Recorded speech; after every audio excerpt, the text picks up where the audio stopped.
Got one of these Honda Odyssey ECUs for airbag SRS.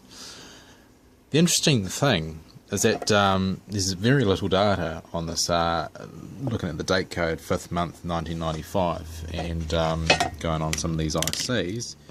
The date codes coincide with that. 1995, 1995, 1994. When was this? May 1995. Okay, cool. Yes, and by scanning the barcodes on here, we absolutely get nothing on Google. So we get nothing there. I did actually get something on the side here. Get that. That actually comes up with a was it at a place in Louisiana, obviously not quite what we're looking for, and the main one here, nothing. So okay, so this is the days before the internet, obviously. Yeah, but anyway, let's have a look inside. This was actually one of my oppositions had a look at this before I did, and the Auto Sparky then sent it to us for inspection. The funny thing is, though, is that with this gel-like conformal coating, you can actually see where you've probed into, and when I got it, I closely looked and inspected at the bottom side of the board, looking for any obvious signs that it has been looked at, and it hasn't been looked at. So they never actually probed it and tested any of the components on it. Interesting that there's a lot of mechanical rigidity, frames and whatnot attaching the through-hole components nicely. Here's one for the driver FETs, just standard N-channel MOSFETs here, 10 amps, 120 volts. There's 4 of them, so there must be 4 airbags, and that obviously goes with the caps here. These are, I think, 16, are they 16? 25 volt and 2300 microfarad.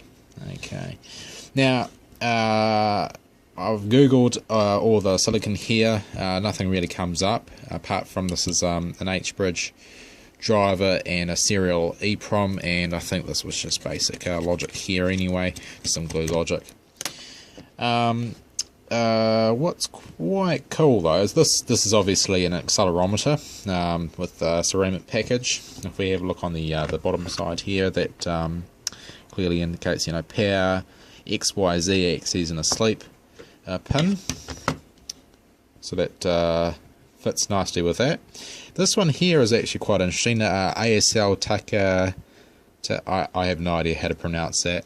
That actually, if I Google, comes up. I wonder if I've still got the page up here. Actually, I don't think I do. No. Okay.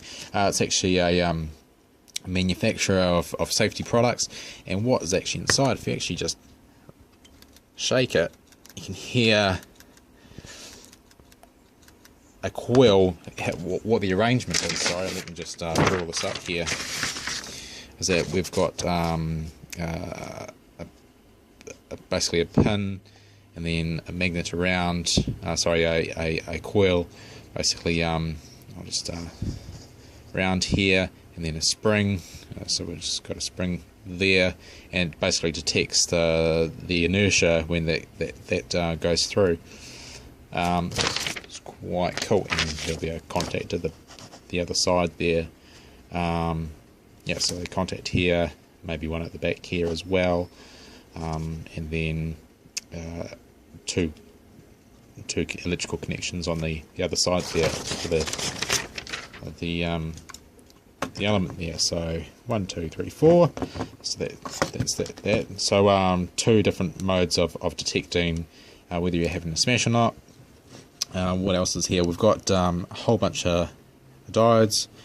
A whole array here. Interesting to note, there's one massive one there for the input power as well, and an 7805, a 7805 linear voltage regulator here as well. And the pinouts, it's quite not much happening here. Obviously, one will be for the ABS warning light, one for power and ground, maybe several grounds in fact, and the output pins for the explosive device on the airbag, and maybe some other external sensors. What else? Oh yeah, the board construction. Let's have a look. So this is actually I think it's a 4-layer board. You can actually let's get this thing to focus.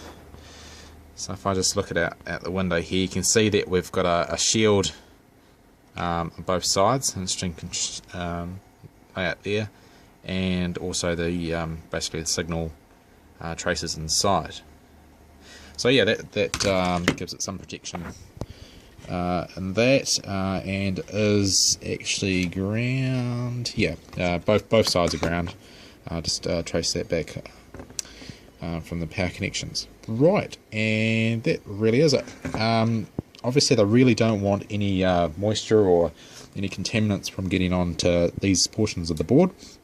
I assume something would bad happen if maybe some moisture corrodes through there and shorts maybe a small voltage signal onto one of these contacts. I guess so on the accelerometer. I mean, if it thinks it's had an impact, obviously it's going to let off the airbags, and this IC here, which I can't actually get any data off it, must have something to do with the actual firing. Interesting to note, obviously there's I think these are two processors. They're running at 4 megahertz each.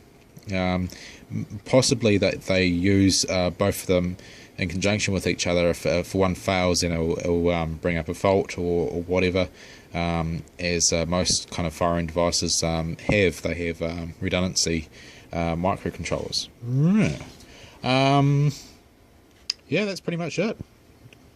Thanks for watching.